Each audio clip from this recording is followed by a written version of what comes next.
Atención, esto no es un cuento de navegantes delirantes, ni una fábula de criaturas marinas. Es un atisbo crudo y perturbador de la verdad más aterradora que nuestro planeta esconde.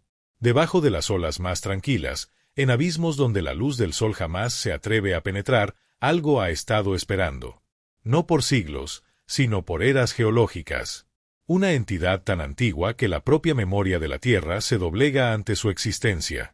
Prepárense para conocer los ojos de la fosa abisal, lo que vivía en la oscuridad. Porque este es uno de los relatos reales de terror que susurran desde los confines de lo desconocido, y que les hará cuestionar todo lo que creían saber sobre la vida en las profundidades. Imaginen el océano no solo como una vasta extensión de agua, sino como un velo impenetrable que esconde un mundo diferente, un reino donde la presión es capaz de aplastar el acero más resistente, el frío gela la sangre en las venas y la oscuridad es absoluta, tan densa que se convierte en una presencia viva. Es en ese dominio donde existe la fosa abisal. No es solo una depresión geográfica, sino un abismo sin fondo, una herida abierta en el propio lecho del planeta, una prisión primordial para algo que jamás debería ver la luz. Durante milenios, la humanidad ha navegado sobre esa grieta, ignorante del horror dormido debajo, un horror que ahora, para algunos, estaba a punto de despertar. El buque de investigación Nautilus, una fortaleza de tecnología y osadía humana, fue enviado para sondear los secretos más profundos de esa fosa recién descubierta. Equipado con sonares de última generación, sumergibles robóticos y una tripulación de científicos intrépidos, el Nautilus representaba el pináculo de la curiosidad humana. Buscaban nuevas formas de vida, minerales raros, comprensiones geológicas. Nunca buscaron la pesadilla. Nunca imaginaron que, al perturbar el silencio de aquel lugar olvidado por el tiempo, despertarían a lo que vivía en la oscuridad. Las primeras señales fueron sutiles, casi imperceptibles, mezcladas con los datos brutos que fluían hacia la sala de control. Ecos de sonar que se negaban a ser clasificados como formaciones rocosas o criaturas marinas conocidas. Pulsos anómalos, un ritmo que recordaba un latido cardíaco lento, pero inmenso, proveniente de profundidades donde la vida organizada debería ser una imposibilidad. La doctora Evelyn Reed, jefa del proyecto de sonar, una mujer de lógica inflexible, intentaba racionalizar cada anomalía, atribuyéndolas a fallas de equipo o a fenómenos naturales aún desconocidos. Pero el desasosiego crecía. El aire a bordo, antes vibrante con el entusiasmo científico, se volvió pesado, cargado con una tensión que nadie lograba explicar. La tripulación, a pesar de su vasta experiencia, comenzó a sentir un escalofrío que no provenía de la baja temperatura del aire acondicionado, sino de una sensación persistente de ser observados. A medida que el Nautilus se aproximaba al centro de la fosa abisal, la presión en el ambiente parecía aumentar, una opresión psíquica que dificultaba la respiración. Los sueños se transformaron en un infierno vívido. Pesadillas recurrentes de ahogamiento en una oscuridad sin fin, de ser observados por ojos gigantes y brillantes que carecían de párpados, de voces antiguas que susurraban en lenguas indescifrables. El capitán Valery Volkov, un veterano de la Marina rusa, un hombre que había enfrentado el terror de la guerra y los caprichos del Ártico, sentía como la sangre se le helaba en las venas. Sabía que el mar podía ser traicionero, pero esto era diferente. Era una maldad tangible, algo que no pertenecía al mundo natural. Los científicos comenzaron a notar que el agua de la fosa, incluso después de ser filtrada y analizada con los métodos más avanzados, poseía una propiedad extraña. No era solo oscura, parecía absorber activamente la luz, haciendo que cualquier muestra se convirtiera en un agujero negro líquido. La vida microbiana en su entorno exhibía mutaciones bizarras, floreciendo en formas grotescas y bioluminiscentes que no seguían ningún patrón evolutivo conocido. Era como si la oscuridad misma de la fosa estuviera viva, y lo que sea que habitara allí, estuviera comenzando a extender su influencia corruptora. La creencia de que la fosa era solo una depresión geológica más en el lecho marino comenzó a desintegrarse. Era mucho más que eso. Era una cámara, un útero primordial, o quizás, una tumba. Y los ecos anómalos del sonar, las voces en los sueños, los mutantes microscópicos, eran solo los susurros, los dedos extendidos de lo que reposaba en el corazón de esa oscuridad eterna. Estaban a punto de descubrir que la fosa abisal no era simplemente un lugar, era un ser.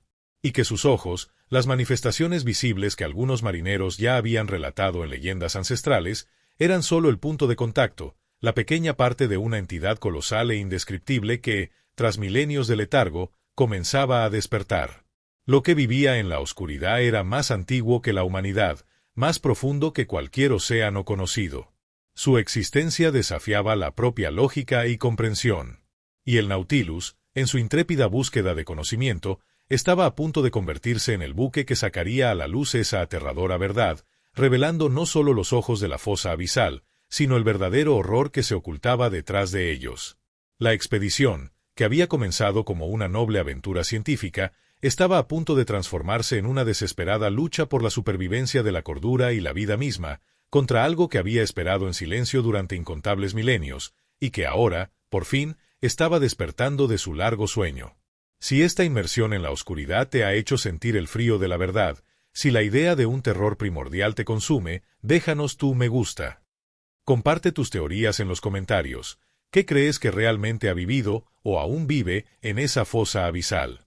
¿Es una criatura, una fuerza, un dios? Y para no perderte el desarrollo de esta historia que te hará dudar de todo, y para descubrir otros relatos reales de terror que se esconden en las profundidades, no olvides suscribirte al canal y activar la campanita de notificaciones. La oscuridad te aguarda, y tiene ojos. El silencio primordial. El rugido constante del Atlántico, esa sinfonía ancestral de olas rompiendo, vientos aullando y el incesante crujido de la madera y el metal de un barco navegando, es el sonido que acuna el alma de todo marinero. Es el latido del propio océano, la prueba irrefutable de que uno está vivo y a merced de una fuerza poderosa, pero conocida.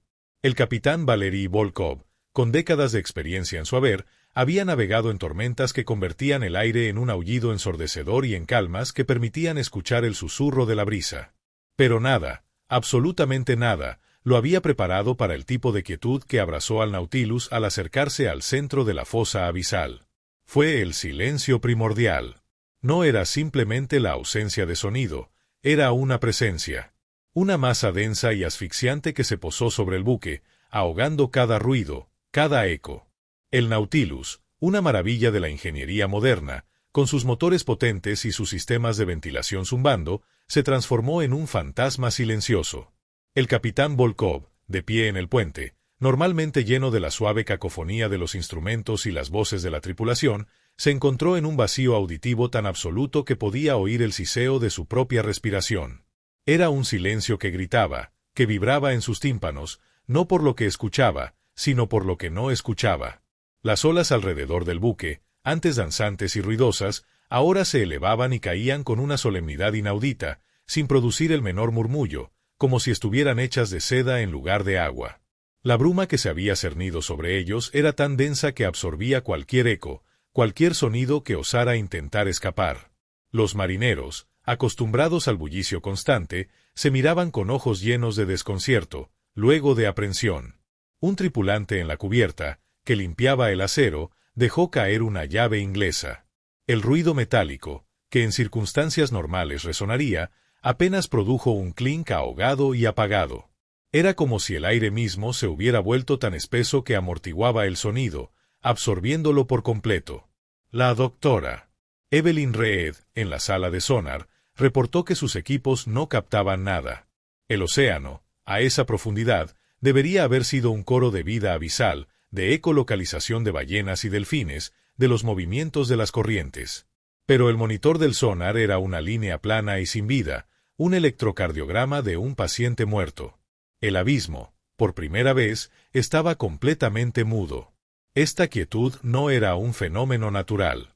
Elías, un viejo lobo de mar en su turno, podía sentirlo en sus huesos. Era un silencio que pesaba, que oprimía el pecho, que generaba una presión sobre el cuerpo y la mente. No era la paz. Era la calma de un depredador que se ha inmovilizado, aguardando. La propia atmósfera del puente se volvió fría, aunque la temperatura ambiente no había bajado drásticamente. Era un frío que calaba hasta la médula, un frío que parecía venir del vacío, de la nada, de un lugar desprovisto de calor y vida. Los marineros se encogían dentro de sus chaquetas, no por la temperatura externa, sino por la frialdad que se instalaba en sus almas. El silencio primordial del abismo no solo era auditivo. Era un silencio que se extendía a la vista, pues la bruma no permitía ver más allá de unos pocos metros, y a la sensación, pues el aire mismo parecía absorber la energía. La tripulación empezó a sentirse aislada, no solo del mundo exterior, sino unos de otros. Las voces se convertían en susurros, los susurros en pensamientos. La paranoia se instaló. Cada hombre en su puesto de vigilia juraba escuchar los latidos de su propio corazón, magnificados, como tambores de guerra en un campo de batalla silencioso. La mente, privada de su constante flujo de estímulos auditivos, comenzó a crear sus propios sonidos, susurros fantasma, roces inaudibles, ecos de lamentos que no existían. El capitán Volkov, al ver el desconcierto en los rostros de su tripulación, intentó romper el silencio. Dio órdenes a voz en grito, pero sus palabras sonaban extrañamente débiles, como si fueran absorbidas antes de llegar a los oídos de sus hombres. Fue en ese momento cuando la verdad más aterradora se manifestó: el silencio no era una ausencia de sonido. Era una presencia activa. Era la entidad misma que moraba en la fosa abisal, proyectando su voluntad sobre el entorno, silenciando el mundo a su alrededor para una observación más íntima, más profunda. El Nautilus no estaba en el océano, estaba en la garganta de una criatura inmensa, y su silencio era el preludio de un horror que estaba por revelarse. El miedo ya no venía de lo que no sabían, sino de lo que ese silencio les decía: estaban siendo escuchados. Cada respiración, cada latido, cada susurro. Y lo que vivía en la oscuridad estaba escuchando. Este silencio primordial fue la primera y más ominosa señal de que la tripulación del Nautilus no había encontrado un simple fenómeno geológico, sino que había tropezado con un ser que podía doblar la realidad a su voluntad. Y mientras el barco flotaba, mudo, en medio de la nada, el pavor de lo inminente se hizo palpable, un sudor frío que se adhirió a cada uno de sus hombres. ¿Qué propósito tenía este silencio? ¿Era un camuflaje, una forma de comunicación o una muestra de poder absoluto? Si este silencio que grita te ha erizado la piel, si has sentido el peso de la ausencia de sonido como una presencia, deja tu me gusta. Tu apoyo es vital para que estas historias de horror real no se pierdan en el olvido. ¿Qué crees que significaba este silencio absoluto? ¿Era una bienvenida o una trampa? Tu perspectiva es crucial en los comentarios. Y para no perderte cómo este silencio se rompe con manifestaciones aún más aterradoras, suscríbete al canal y activa la campanita de notificaciones. La oscuridad te aguarda, y ella tiene secretos para tus oídos. Las ruinas anómalas. El silencio primordial se había instalado como un habitante más en el Nautilus, su presencia tan palpable como el aire mismo. No era solo la ausencia de sonido, era un vacío que resonaba en el alma, magnificando cada pensamiento, cada latido del corazón de la tripulación. Pero en medio de esa mudez abrumadora, los equipos de alta tecnología del buque, ajenos a la angustia humana, continuaron su implacable sondeo de la fosa abisal. Fue entonces, cuando la lógica buscaba una explicación para la quietud, que el sonar, el ojo ciego del Nautilus en las profundidades, comenzó a captar algo imposible. Eran las ruinas anómalas. La doctora Evelyn Reed, la inquebrantable jefa del sonar, fue la primera en verlo. Una anomalía en la pantalla, un eco que no se ajustaba a ningún patrón geológico conocido. Al principio, lo descartó como una falla en el equipo o una reverberación extraña de las paredes de la fosa. Pero a medida que el Nautilus avanzaba lentamente, el eco se hizo más claro, más definido. No era una formación rocosa natural. Era una estructura perfectamente geométrica. Líneas rectas y ángulos imposibles para la tectónica de placas. La pantalla mostró lo que parecía ser una serie de pilares macizos, interconectados por arcos vastos y plataformas planas, todo a una profundidad donde la presión era de miles de toneladas por centímetro cuadrado. Esto es artificial, murmuró Evelyn, su voz, normalmente calmada, ahora teñida de una mezcla de asombro y una punzada de terror. La implicación era astronómica. ¿Una civilización submarina? ¿Una base alienígena? ¿O algo mucho más antiguo y siniestro? El capitán Volkov, al ver los gráficos, sintió un escalofrío que no tenía nada que ver con el aire acondicionado del puente. Sus décadas de experiencia le gritaban que lo que veían no debía existir. No allí.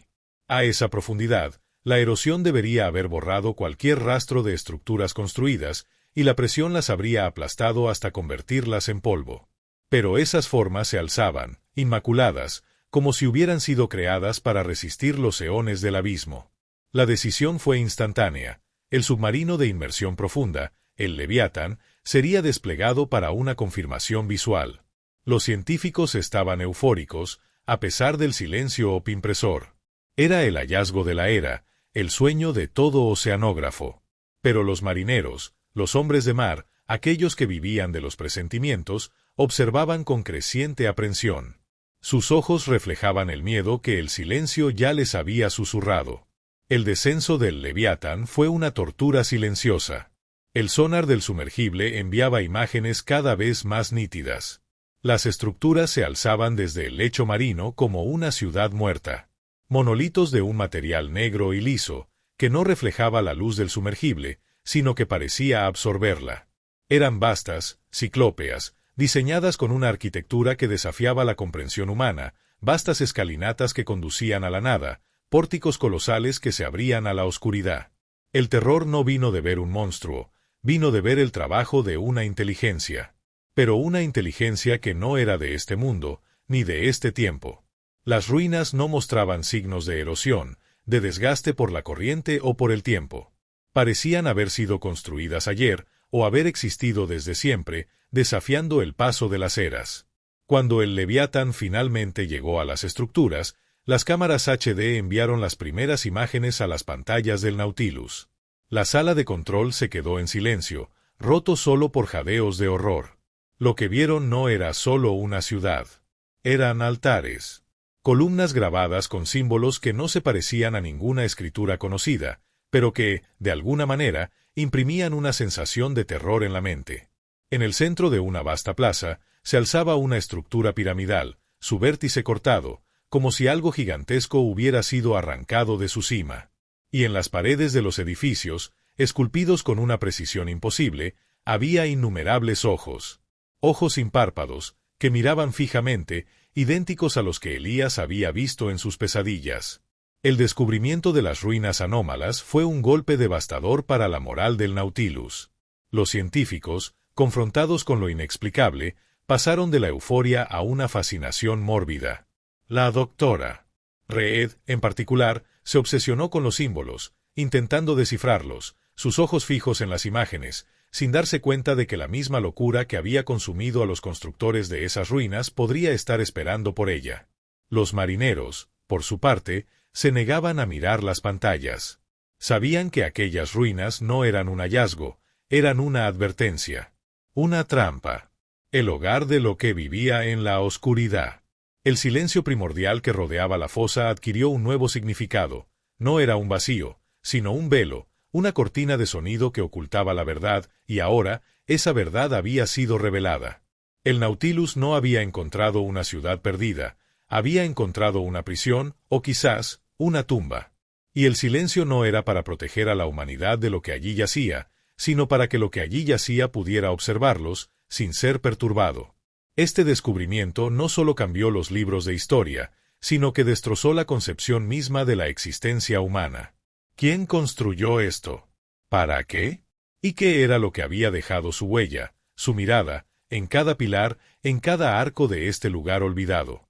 La respuesta, Elías lo sentía en lo más profundo de su ser, era algo que ninguna mente humana podría comprender sin romperse. Las ruinas eran una prueba de que no estaban solos en el universo, y que lo que los acompañaba era una fuerza ancestral, un mal que había esperado en silencio por eones, y que ahora, por fin, había sido perturbado. Si el horror de una civilización perdida y un terror ancestral que desafía la lógica te ha erizado la piel, si estas ruinas te han quitado el aliento, déjanos un me gusta. Tu apoyo es vital para que estas historias no se pierdan en el olvido. ¿Qué crees que construyó estas ruinas? ¿Era una prisión para la entidad o un templo para adorarla? Tu perspectiva es crucial en los comentarios. Y para no perderte cómo este horror se intensifica y que otros secretos desvelará el Nautilus, suscríbete al canal y activa la campanita de notificaciones. La oscuridad te aguarda, y sus arquitectos están observando. Absolutamente. Las ruinas anómalas ya han revelado una civilización que no debería existir. Ahora, el terror se vuelve biológico, retorciendo la vida misma en las profundidades. 3. El ecosistema inverso. El descubrimiento de las ruinas anómalas había pulverizado todas las concepciones científicas y geológicas de la tripulación del Nautilus.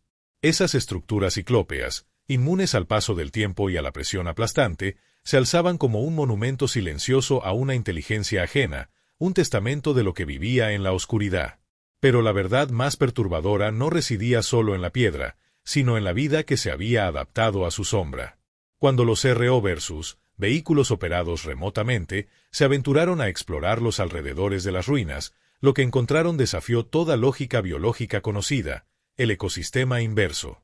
Las primeras muestras biológicas, recolectadas con extremo cuidado por los brazos robóticos del ROV, parecían, a primera vista, organismos de las profundidades marinas ya conocidos, peces de aspecto grotesco, anémonas de formas extrañas, crustáceos ciegos.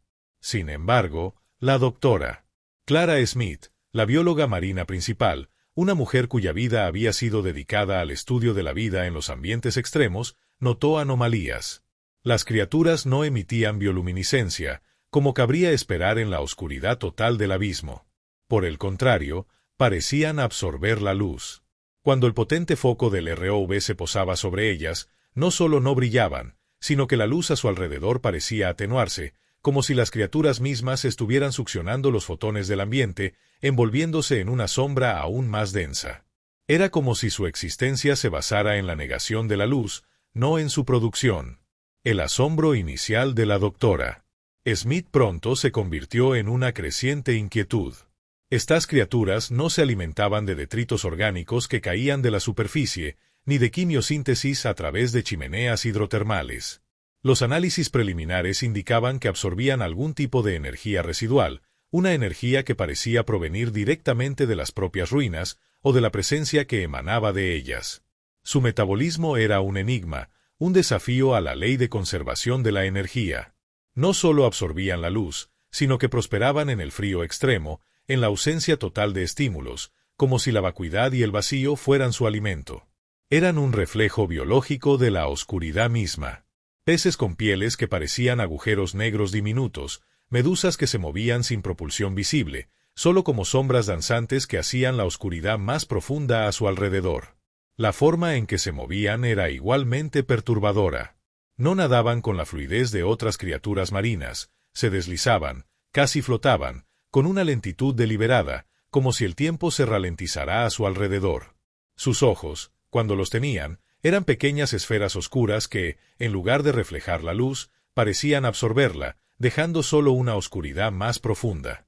La doctora Smith, en su laboratorio a bordo del Nautilus, se encontró observando una muestra de un crustáceo que, al ser colocado bajo el microscopio, no solo no se movía, sino que el área alrededor de la muestra parecía volverse más oscura, como si el vacío se extendiera desde él. Un escalofrío le recorrió la espalda. Este no era un ecosistema, era un antiecosistema, una inversión de la vida misma. El impacto de este descubrimiento en la tripulación fue profundo. Los científicos, que habían enfrentado el silencio y las ruinas con una mezcla de miedo y fascinación, ahora se encontraban con una realidad biológica que rompía sus paradigmas.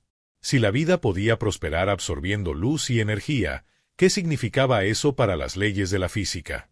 ¿Qué tipo de entidad había creado o influenciado este ecosistema? Los marineros, por su parte, no necesitaban explicaciones científicas. Sus instintos les gritaban que esas criaturas eran malignas, que eran una extensión palpable de la oscuridad que Elías había sentido en el silencio primordial.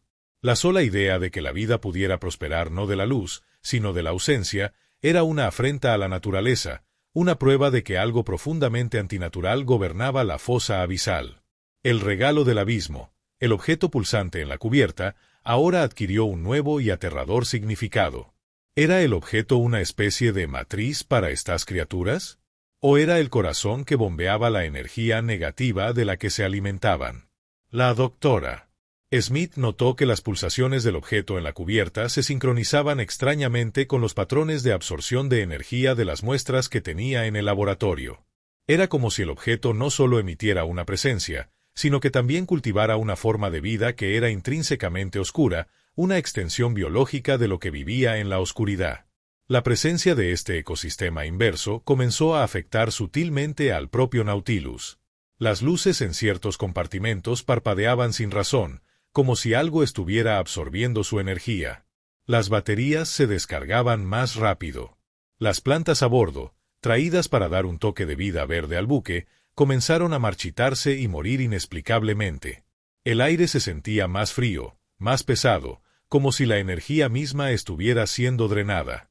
El terror ya no era solo una visión o un sentimiento, era una fuerza palpable que se manifestaba a través de una forma de vida que se nutría de la ausencia, un recordatorio constante de que la tripulación estaba invadiendo un reino donde las reglas de la vida y la muerte eran dictadas por algo incomprensiblemente antiguo y oscuro.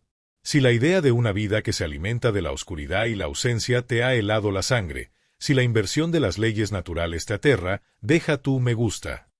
Tu apoyo nos ayuda a seguir explorando los límites de lo inexplicable. ¿Crees que este ecosistema inverso era una defensa de la entidad o una extensión de su propio ser? Tu perspectiva es crucial en los comentarios. Y para no perderte cómo este horror biológico se intensifica y que otros secretos desvelará el Nautilus en la fosa abisal, suscríbete al canal y activa la campanita de notificaciones. La oscuridad te aguarda, y su vida es lo opuesto a la nuestra. La voz del tiempo profundo. El Nautilus flotaba sobre la fosa abisal, un testigo involuntario de las anomalías geológicas y biológicas que desafiaban toda comprensión humana. Las ruinas anómalas y el ecosistema inverso habían quebrado la lógica de los científicos, pero la verdadera invasión estaba a punto de comenzar, no en la cubierta, ni en las profundidades, sino en las mentes de la tripulación. Fue entonces, en el silencio opresivo que ya se había convertido en un tormento, que se manifestó la voz del tiempo profundo. No era una voz audible en el sentido tradicional, no un sonido que vibrara en los tímpanos. Era algo más sutil, más insidioso. Una resonancia psíquica, un eco inmaterial que se filtraba directamente en la conciencia, en las capas más profundas del pensamiento. Comenzó como fragmentos, como ideas que no eran propias, pensamientos ajenos que surgían de la nada, mezclándose con la fatiga y la paranoia que ya se había apoderado de la tripulación. Al principio, los marineros y científicos lo atribuían al agotamiento, a la claustrofobia, a la tensión de la misión. Locura de la cabina, murmuraban, intentando racionalizar lo inexplicable. Pero Elías, el veterano con su intuición marinera, sabía que era algo más. Él sentía una presión sutil detrás de sus ojos, un zumbido bajo que vibraba en sus sienes, como un diapasón desafinado. La voz no hablaba en ningún idioma conocido. Eran impulsos, imágenes fugaces, destellos de lo que parecían ser eventos geológicos de una magnitud incomprensible. La formación de cadenas montañosas bajo el agua, la deriva de continentes, el surgimiento y la extinción de especies primordiales. No eran recuerdos, sino impresiones grabadas en la propia estructura del tiempo, filtrándose desde la inmensa antigüedad de la fosa. Los miembros de la tripulación comenzaron a experimentar un inquietante déjà vu por eventos que jamás habían presenciado. Sentían una conexión extraña con los procesos de la Tierra, como si hubieran vivido milenios en un instante. El terror se instaló cuando se dieron cuenta de que no eran sus propios pensamientos, ni sus propios recuerdos. Eran ecos de una conciencia antigua, inmensa, que habitaba en las profundidades y que ahora, de alguna manera, se estaba comunicando con ellos. La doctora Evelyn Reed, la jefa del sonar, que ya estaba al borde de la obsesión por las ruinas anómalas y el ecosistema inverso, fue una de las más afectadas. Pasaba horas mirando las imágenes de las ruinas en la pantalla, sus ojos vidriosos, afirmando que podía escuchar la historia de esas estructuras, no con los oídos, sino directamente en su mente. Dibujaba símbolos complejos que no conocía, y que parecían ser la representación gráfica de las voces que escuchaba. Su comportamiento se volvió errático, sus palabras, incoherentes. Hablaba de la gran pulsación, de la memoria de la piedra y de cómo el tiempo se pliega sobre sí mismo en la fosa. Su mente, una fortaleza de la lógica científica, estaba siendo asaltada por una fuerza que operaba en una escala cósmica. La voz del tiempo profundo no solo transmitía imágenes, también transmitía emociones. Un sentimiento abrumador de soledad primordial, de paciencia infinita, de un hambre ancestral que había esperado por eones. Elías, en sus vigilias, sentía un frío gélido que no venía del aire, sino de la desesperación de milenios, una desesperación que parecía ser la emoción dominante de la entidad que habitaba la fosa. La voz era omnipresente, un escapebel, se colaba en los sueños, en los momentos de silencio, en los pensamientos más íntimos. La tripulación intentó usar auriculares con cancelación de ruido, pero no sirvió de nada. No era un sonido externo, era una invasión interna, una infiltración psíquica. Los síntomas físicos comenzaron a acompañar la invasión mental. Dolores de cabeza severos, vértigo, náuseas y una fatiga crónica que el sueño no podía remediar.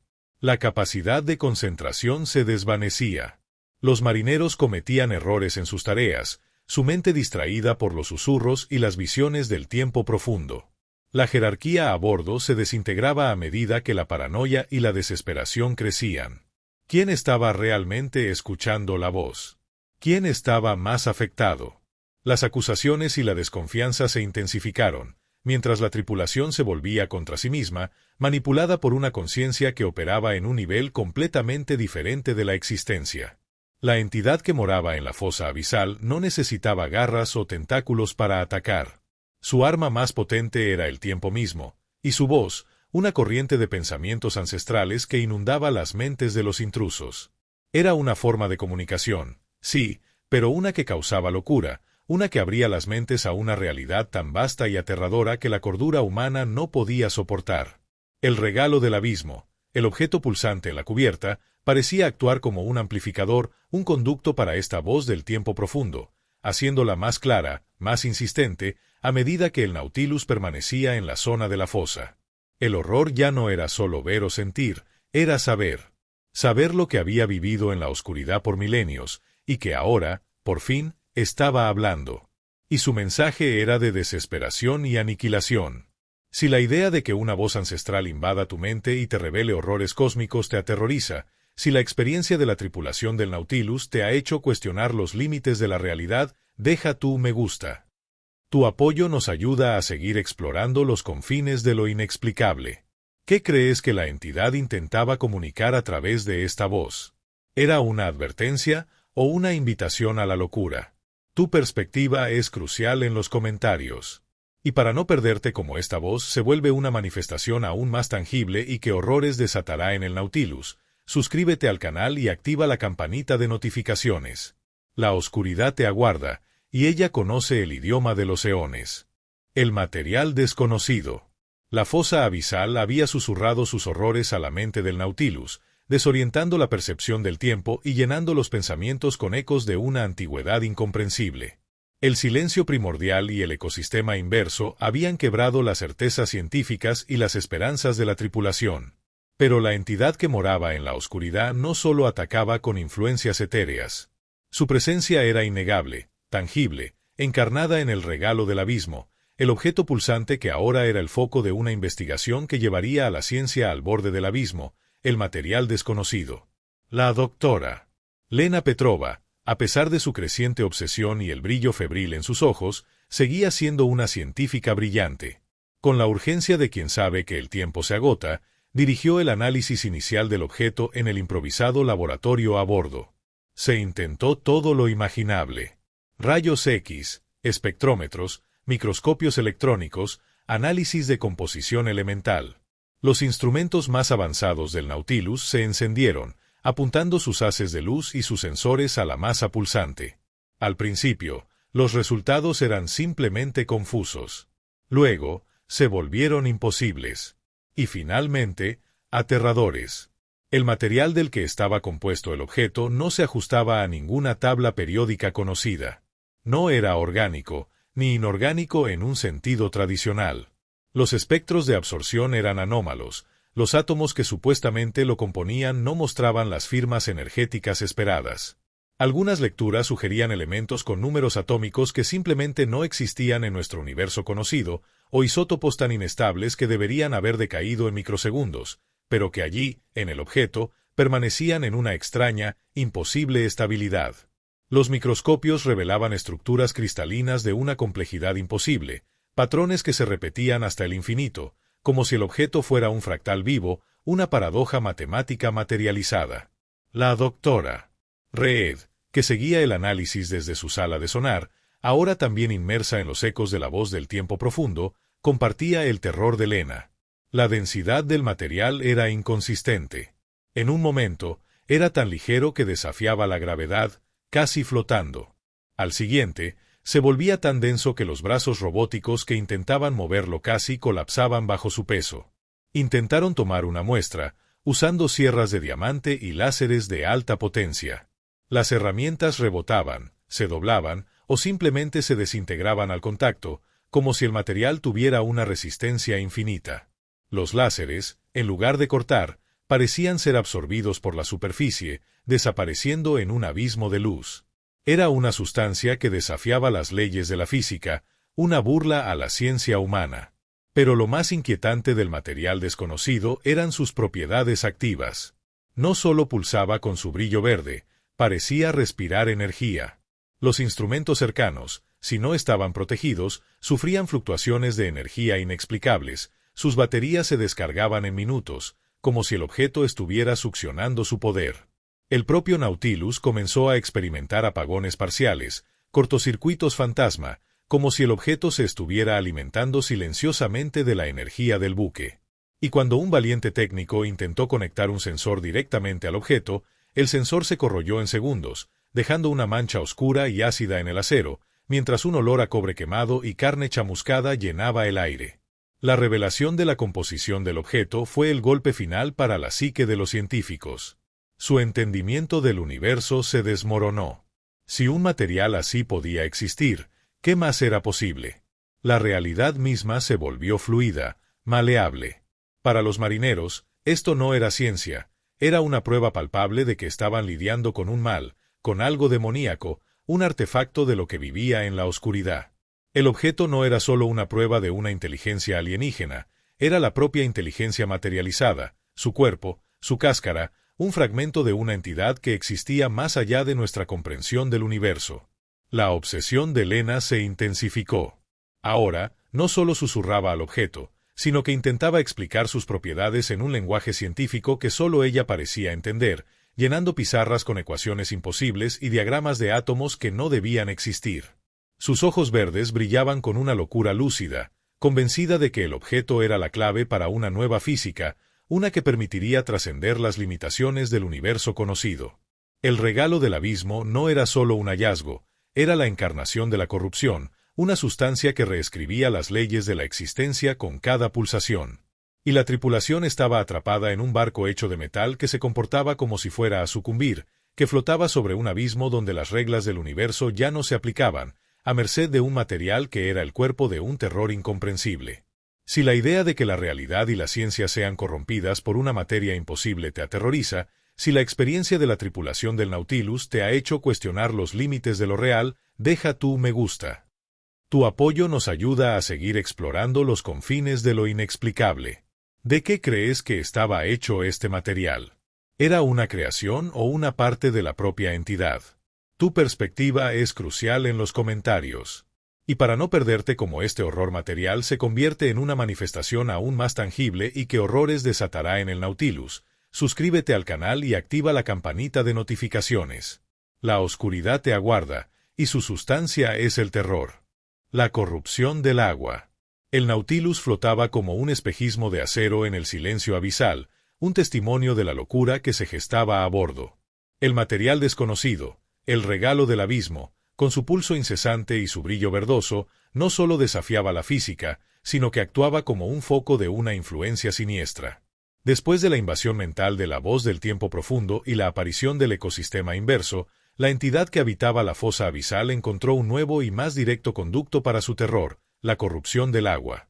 Comenzó de forma sutil, en los tanques de agua desalinizada del buque. La tripulación empezó a quejarse de un sabor extraño, metálico, en el agua potable, un regusto amargo que dejaba una sensación áspera en la garganta. Al principio, se atribuyó a problemas con el sistema de desalinización o quizás a la fatiga. Pero el sabor empeoró. Se tornó denso, con un matiz salado que no era de mar, sino de algo viscoso, casi aceitoso. Pronto, El agua adquirió un leve tinte verdoso, que se intensificaba a medida que pasaban los días. No era una contaminación por algas, era un brillo inherente, una luminiscencia débil que recordaba el resplandor enfermizo del objeto en cubierta. Elías, el veterano marinero, intentó hervir el agua, pero el sabor persistió, y el brillo, lejos de desaparecer, parecía concentrarse, volviéndose más intenso. Los efectos de la corrupción se hicieron evidentes.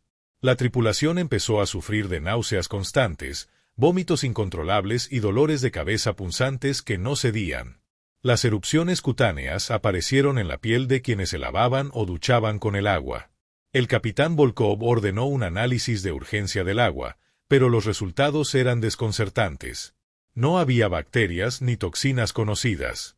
Los químicos no podían explicar por qué el agua, que seguía siendo H2O, se comportaba de manera tan anómala. Era como si su estructura molecular, su esencia, hubiera sido alterada por una fuerza invisible. La tripulación que había sido marcada por el objeto, o que había sucumbido a la obsesión creciente, parecía menos afectada o incluso atraída por el agua. La doctora Lena Petrova, con sus ojos ahora totalmente verdes, no solo bebía el agua sin inmutarse, sino que la recogía en vasos para observar su brillo, como si fuera una bebida exquisita. Afirmaba que el agua le hablaba, que le revelaba secretos, ampliando su conexión con la entidad. La corrupción del agua no se limitó a los tanques de agua potable. Las muestras de agua de mar, recolectadas para estudios rutinarios, también empezaron a mostrar anomalías. Su densidad fluctuaba. Las algas y plancton que normalmente deberían poblar esas muestras morían rápidamente o mutaban en formas grotescas y bioluminiscentes, como las del ecosistema inverso. Las gotas de condensación en las paredes metálicas del Nautilus también tenían el brillo verde, y al tocarlas, dejaban una sensación de frío húmedo y un hormigueo inquietante. El agua, el elemento vital de la vida, se había convertido en un veneno sutil, un conducto para la influencia de la fosa abisal. El pánico se apoderó de la tripulación. La sed se hizo insoportable, pero el miedo a beber era mayor. Intentaron racionar las últimas botellas de agua embotellada de emergencia, pero éstas se agotaron rápidamente. La desesperación llevó a algunos a intentar purificar el agua del mar, pero los filtros fallaban o se obstruían con una sustancia verde y viscosa.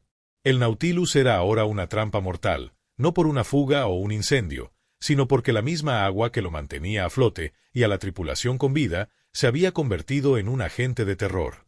El hedor a deterioro se intensificó con la corrupción del agua, un recordatorio constante de la putrefacción que los rodeaba y los infiltraba.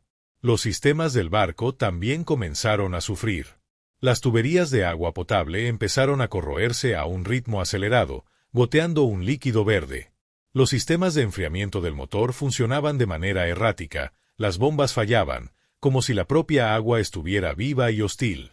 El Nautilus se estaba autodestruyendo lentamente, desde sus entrañas, corrompido por el mismo elemento que le daba vida. Elías, observando el agua verde en un vaso, sintió una desesperación fría. Estaban bebiendo el abismo. Estaban siendo envenenados por el propio poder de lo que vivía en la oscuridad, un horror líquido que se infiltraba en cada célula, llevando la influencia de la entidad directamente a sus cuerpos y mentes. La sed se volvió un tormento, y la elección, una condena, morir de deshidratación o beber el veneno verde del abismo y convertirse en parte de él. Si la idea de que el agua, fuente de vida, se convierta en un veneno que te corrompe desde dentro te aterroriza, si la experiencia de la tripulación del Nautilus te ha dejado helado, déjanos un me gusta. Tu apoyo nos impulsa a seguir explorando los límites de lo inexplicable. ¿Qué crees que la entidad buscaba al corromper el agua? ¿Era una forma de asimilación o de aniquilación? Tu perspectiva es crucial en los comentarios. Y para no perderte cómo esta corrupción se intensifica y qué horrores desatará en el Nautilus, suscríbete al canal y activa la campanita de notificaciones. El abismo te espera y te llama a beber. La noche permanente. El Nautilus era ahora una burbuja de acero flotando en un mar de pesadilla, su agua potable un veneno verde y la cordura de su tripulación, una quimera que se desvanecía. La influencia de lo que vivía en la oscuridad había infiltrado la sustancia de la vida misma a bordo. Pero la entidad no se contentaría con envenenar, buscaría imponer su propio reino. Y así, El sol comenzó a retirarse, no por el giro de la Tierra, sino por una voluntad incomprensible, sumiendo al buque en la noche permanente. La tripulación notó las primeras señales con una mezcla de desconcierto y creciente aprensión. Un mediodía, el sol, que brillaba con la fuerza habitual del Atlántico, comenzó a palidecer. No era un eclipse, el cielo permanecía claro, pero la luz disminuía, como si una cortina invisible o una capa de tinieblas se estuviera extendiendo sobre la superficie del océano. Las sombras se alargaban de forma antinatural, y el día se transformó en un crepúsculo perpetuo que se negaba a dar paso al mediodía brillante. Luego, el sol simplemente no volvió a salir. El horizonte, que debería haber prometido el amanecer, permaneció unificado con el cielo en un gris denso, luego en un negro abisal. Era una oscuridad que no era solo la ausencia de luz, era una presencia, pesada, opresiva, que absorbía cada rayo de luz artificial que el Nautilus intentaba proyectar. Los focos del barco, antes potentes balizas en la noche, parecían débiles y moribundos, su luz apenas penetraba la densa oscuridad circundante. La tripulación se vio obligada a encender cada luz a bordo, consumiendo la energía del buque a un ritmo alarmante. Pero incluso con todas las luces encendidas, los pasillos parecían más sombríos, los camarotes más oscuros. La oscuridad era activa, un manto absorbente que parecía querer consumir la luz misma, no solo ocultarla. Era como si el propio reino de la fosa abisal, un lugar de oscuridad eterna, se hubiera expandido hasta la superficie, reclamando el vagabond para su dominio. Elías, el veterano, sentía que la oscuridad no era fría, sino que tenía una temperatura propia, gélida, una que calaba hasta los huesos y helaba el alma. El impacto psicológico de la noche permanente fue devastador. La pérdida del ritmo natural del día y la noche desorientó por completo a la tripulación. Los relojes no tenían sentido, los turnos se volvieron indistinguibles. La fatiga se acumuló, no solo por el esfuerzo físico, sino por la constante lucha mental contra la oscuridad. El insomnio se volvió un tormento, ya que la ausencia de luz natural desordenaba los ciclos de sueño. Cuando lograban dormir, las pesadillas se volvían más vívidas, más aterradoras, llenas de ojos que brillaban en la oscuridad y de una sensación de estar sumergidos en un vacío sin fin. La paranoia se disparó, las sombras que se movían en la periferia de la visión ya no eran ilusiones, sino amenazas potenciales que la oscuridad podía ocultar. La doctora Lena Petrova, por otro lado, parecía prosperar en esta oscuridad perpetua. Con sus ojos ahora completamente verdes y brillantes, se movía por el barco con una extraña confianza, casi como si pudiera ver en la oscuridad total. Afirmaba que la verdadera luz no venía del sol, sino de las profundidades, del regalo del abismo y de los ojos. Pasaba horas en la cubierta, observando la oscuridad infinita, susurrando y riendo suavemente, como si la noche se hubiera vuelto su aliada, su protectora. Su comportamiento era un recordatorio escalofriante de la influencia total que la entidad estaba ejerciendo. Los marcados por la marca abisal también parecían adaptarse mejor a la oscuridad, sus ojos esverdeados brillando con una tenue luminiscencia que los hacía parecer espectros en la penumbra. La noche permanente no era un fenómeno meteorológico, era una manifestación de poder. Era la entidad que habitaba en la fosa abisal extendiendo su dominio, transformando el mundo del Nautilus en una extensión de su propio reino. Las luces del barco, que seguían luchando por brillar, a menudo parpadeaban o se atenuaban de forma inexplicable, como si la oscuridad las estuviera succionando, alimentándose de ellas. El capitán Volkov, mirando el horizonte que debería haber mostrado el sol, solo veía una negrura implacable. El Nautilus estaba atrapado en un abismo flotante, un barco a la deriva en una eternidad de oscuridad que no terminaba, un recordatorio constante de que habían perturbado algo que deseaba mantener su existencia en las sombras, y que ahora esas sombras los habían encontrado. Si la idea de una oscuridad eterna, una noche que nunca termina y que consume la luz misma, te ha helado la sangre, si la desesperación de la tripulación del Nautilus te ha tocado el alma, déjanos un me gusta. Tu apoyo nos impulsa a seguir explorando los límites de lo inexplicable. ¿Qué crees que busca la entidad al imponer esta noche permanente? ¿Es un castigo, una forma de ocultarse o la preparación para algo más? Tu perspectiva es crucial en los comentarios. Y para no perderte cómo esta oscuridad se profundiza y qué horrores desatará en el Nautilus, suscríbete al canal y activa la campanita de notificaciones. El abismo te aguarda, y en su noche, los ojos ven. Los sueños del origen. La oscuridad perpetua se había convertido en el paisaje del Nautilus, un reino de penumbra donde cada luz artificial luchaba por existir. El agua corrompida y la presencia asfixiante ya habían quebrado la moral de la tripulación. Pero la entidad que moraba en la fosa abisal no solo imponía su voluntad en el mundo físico, buscaba la conquista final de la mente, proyectando sus terrores más profundos en el único refugio que quedaba, el sueño. Así comenzaron los sueños del origen. Al principio, eran pesadillas vagas, fragmentos incomprensibles de oscuridad y presión, de formas que se movían en el fondo de una visión acuática. La tripulación, ya agotada por el insomnio y la paranoia, las atribuía al estrés y a la falta de descanso en aquel ambiente hostil. Pero pronto, los sueños se volvieron más vívidos, más persistentes y, lo más aterrador, compartidos. Elías, el veterano marinero, despertó una noche bañado en sudor frío, con la imagen grabada en su retina de un vasto océano primordial, sin vida, donde el cielo era solo un reflejo oscuro del agua.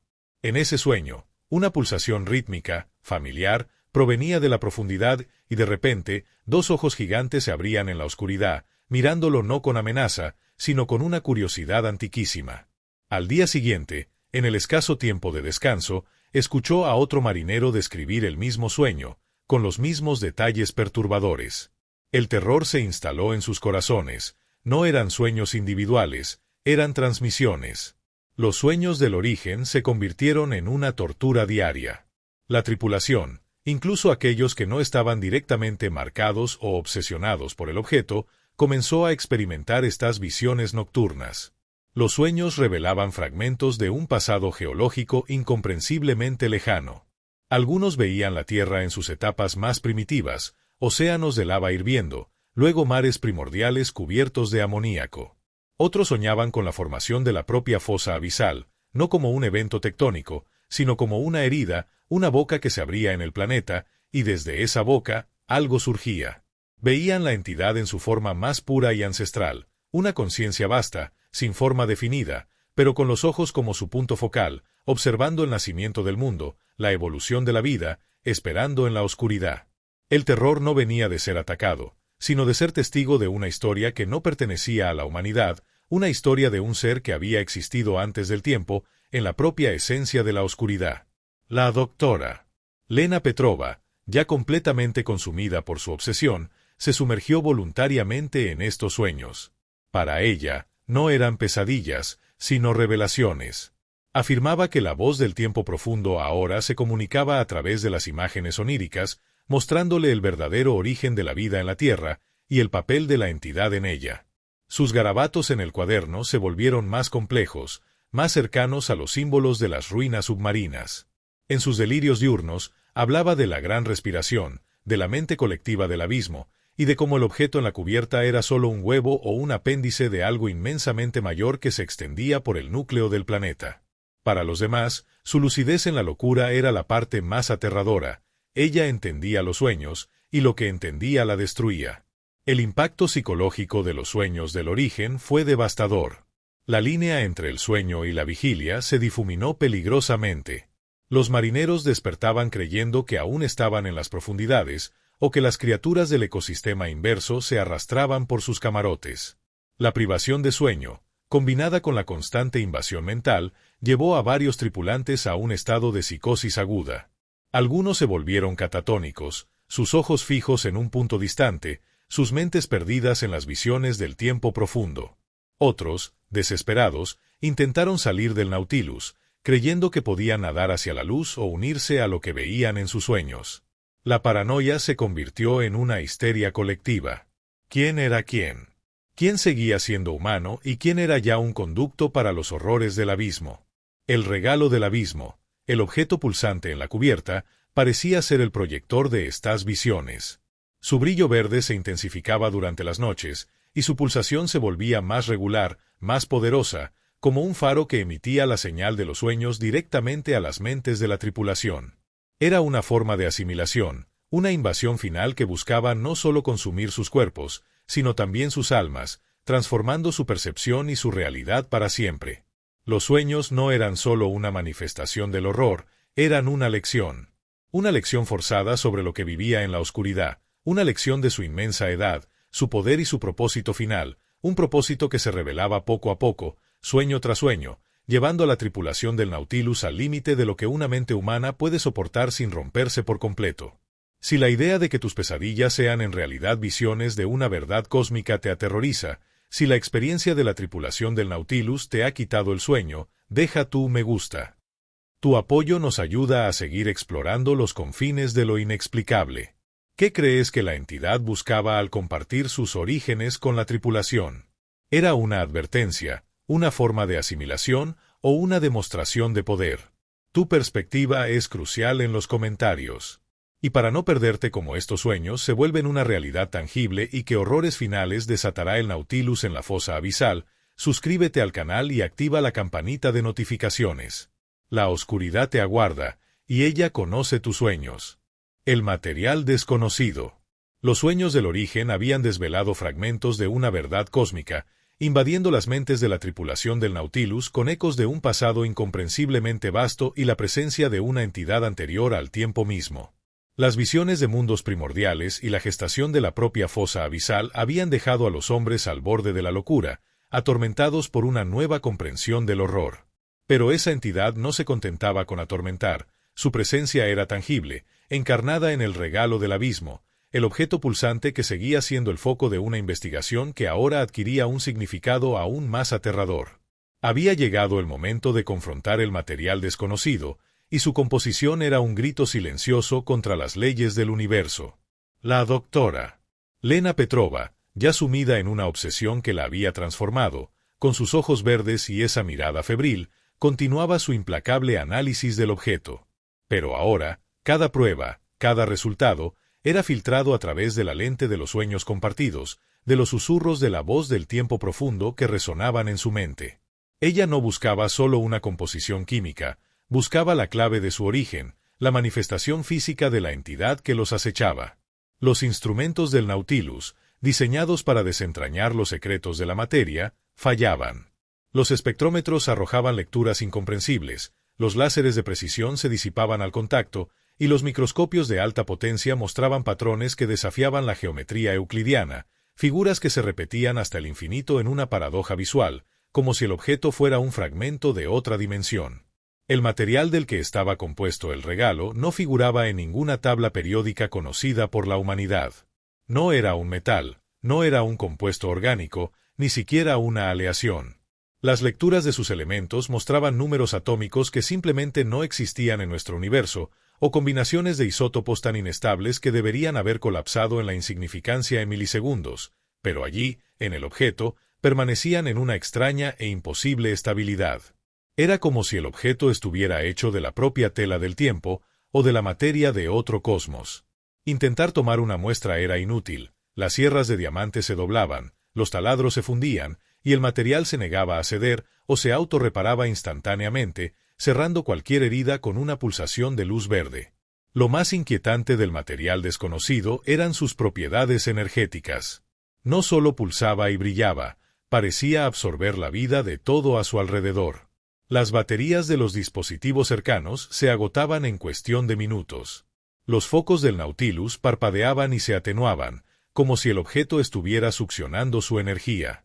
Los sistemas eléctricos del buque sufrían microcortocircuitos y fallos inexplicables, como si la entidad se alimentara de la energía misma del barco, transformándola o usándola para sus propios fines. La doctora Reed, aunque aún racional, confirmó la aberración.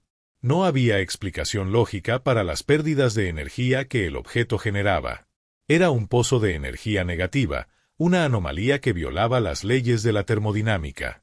La tripulación, que ya había sido atormentada por los sueños y la locura, ahora se enfrentaba a una verdad física que era tan aterradora como las visiones mentales. El regalo del abismo no era solo un hallazgo arqueológico o biológico, era una manifestación tangible de lo que vivía en la oscuridad, un trozo de su cuerpo o de su creación, que existía más allá de las leyes fundamentales de su universo. Elías, observando los intentos fallidos de los científicos, sentía una desesperación creciente. Su instinto le decía que ese material era una enfermedad, una corrupción palpable que se había adherido al barco. Cada vez que el objeto pulsaba, el aire se sentía más pesado, más frío, como si el vacío del abismo se estuviera materializando en la cubierta. La obsesión de Lena se transformó. Ahora, no solo susurraba al objeto, intentaba explicar sus propiedades, escribiendo furiosamente ecuaciones imposibles en pizarras, diagramas de átomos con valencias que desafiaban la química. Sus ojos, ahora de un verde penetrante y casi fosforescente, brillaban con la luz de una locura lúcida, convencida de que el objeto era la clave para una nueva física, una que permitiría trascender las limitaciones del universo conocido, de la materia y el tiempo. Para los que aún se aferraban a la cordura, era evidente que ella ya no era Lena, sino un eco, un portavoz de la entidad. El regalo del abismo no era un mero hallazgo, era la encarnación de la corrupción, una sustancia que reescribía las leyes de la existencia con cada pulsación. Y el Nautilus estaba atrapado en un barco de metal que se comportaba como si fuera a sucumbir, que flotaba sobre un abismo donde las reglas del universo ya no se aplicaban, a merced de un material que era el cuerpo de un terror incomprensible, un fragmento de un dios dormido o una entidad alienígena. Si la idea de que la realidad y la ciencia sean corrompidas por una materia imposible te aterroriza, si la experiencia de la tripulación del Nautilus te ha hecho cuestionar los límites de lo real, deja tu me gusta. Tu apoyo nos ayuda a seguir explorando los confines de lo inexplicable. ¿De qué crees que estaba hecho este material, si no de átomos? ¿Era una creación o una parte de la propia entidad? Tu perspectiva es crucial en los comentarios. Y para no perderte cómo este horror material se convierte en una manifestación aún más tangible y qué horrores desatará en el Nautilus, suscríbete al canal y activa la campanita de notificaciones. La oscuridad te aguarda, y su sustancia es el terror más puro. El pulso de la Tierra. El Nautilus era ahora un santuario de acero sitiado, su tripulación atrapada entre la locura de los sueños compartidos y la realidad palpable de un material desconocido que desafiaba toda física. Pero la entidad que moraba en la fosa abisal, lo que vivía en la oscuridad, no se contentaba con la influencia psíquica o la corrupción material. Su poder era de una escala incomprensible, y el Nautilus estaba a punto de sentirlo en la misma estructura del planeta. Lo que siguió fue el pulso de la Tierra. Comenzó como un temblor sutil, una vibración baja que no provenía de los motores del Nautilus ni del movimiento de las olas. Elías, en su turno de vigilia, lo sintió primero en la planta de sus pies, un resonar que parecía emanar del propio lecho marino, un latido profundo que no era el del océano, sino de la tierra. Al principio, los sismógrafos del buque registraron actividad anómala, microtemblores, pulsos rítmicos que no encajaban en ningún patrón sísmico conocido. La doctora Evelyn Reed, la sismóloga, que aún luchaba por procesar la realidad de las ruinas anómalas, frunció el ceño. No eran terremotos, eran pulsaciones. Un ritmo lento, constante, que venía directamente de la fosa abisal, pero que resonaba a través de la propia corteza terrestre. El capitán Volkov ordenó una revisión exhaustiva de los sistemas del barco, temiendo un fallo estructural o una sobrecarga de los motores. Pero todo estaba en orden. El temblor no era del Nautilus, era del planeta. El pulso de la Tierra se hizo más fuerte. El Vagabond comenzó a vibrar en sincronía con este ritmo subterráneo. Las luces parpadeaban, los objetos en los estantes se movían, y el agua en los vasos de la mesa temblaba con una oscilación rítmica. La tripulación sentía mareos y náuseas, no por el balanceo de las olas, sino por esta vibración interna, como si sus propios órganos estuvieran resonando con el latido de un corazón gigantesco. Era el mismo ritmo que Elías había percibido en la respiración del objeto encubierta, solo que ahora magnificado a una escala planetaria. La doctora Lena Petrova, ya completamente poseída por su obsesión, observaba los monitores sísmicos con un éxtasis enfermizo. Para ella, no eran temblores, era la gran respiración del abismo, la entidad misma revelando su verdadera magnitud. Murmuraba en voz baja que la Tierra era su cuerpo, que el pulso era su vida. Interpretó los picos sísmicos como patrones de comunicación, como un idioma primordial que la entidad usaba para hablar con el planeta, o quizás, para absorber su energía. Sus ojos verdes brillaban con una luz casi maníaca, convencida de que estaba presenciando el despertar de un dios geológico, una conciencia que había dormido en el núcleo de la Tierra por eones. El pulso de la Tierra no seguía ninguna lógica geológica. No había fallas activas detectadas, ni movimientos de placas que justificaran tal ritmo.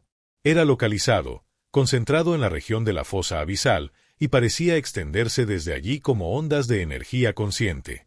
Los geólogos a bordo, que aún no habían sucumbido a la locura, estaban aterrorizados. Esto significaba que la entidad no solo existía en la fosa, estaba conectada a la propia estructura del planeta. No era solo una criatura, era una fuerza cósmica, una inteligencia que podía hacer que la Tierra misma vibrara a su voluntad. La implicación era devastadora. Si la entidad podía controlar los temblores de la Tierra, ¿qué más podría hacer? La tripulación restante estaba al borde del colapso. La vibración constante les impedía dormir, comer o concentrarse. Sus cuerpos dolían, sus mentes estaban exhaustas por el constante martilleo del pulso. La paranoia se volvió epidémica, con los marineros acusándose mutuamente de estar sincronizados con el objeto, de ser portadores de la enfermedad del planeta. El capitán Volkov, sintiendo el temblor en el puente, sabía que no podía huir de esto. El Nautilus estaba atrapado en una trampa planetaria, un juguete en manos de una fuerza que no respetaba las leyes de la física ni los límites de la vida. El miedo ya no era solo por lo que les acechaba en el mar, sino por la aterradora comprensión de que la propia Tierra se había convertido en un instrumento de terror, un corazón que latía al ritmo de lo que vivía en la oscuridad. Cada pulsación del planeta era un recordatorio de su inminente destino, un eco de la voluntad de la entidad que resonaba desde el centro mismo del mundo.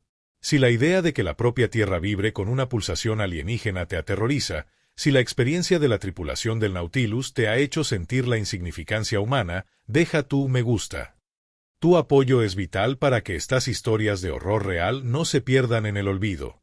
¿Qué crees que la entidad buscaba al manifestar este pulso? ¿Era una forma de comunicación global, una muestra de poder o una preparación para algo más grande? Tu perspectiva es crucial en los comentarios. Y para no perderte cómo este pulso se intensifica y qué horrores finales desatará en el Nautilus y en el planeta, suscríbete al canal y activa la campanita de notificaciones. La oscuridad te aguarda, y ella tiene el control de la Tierra.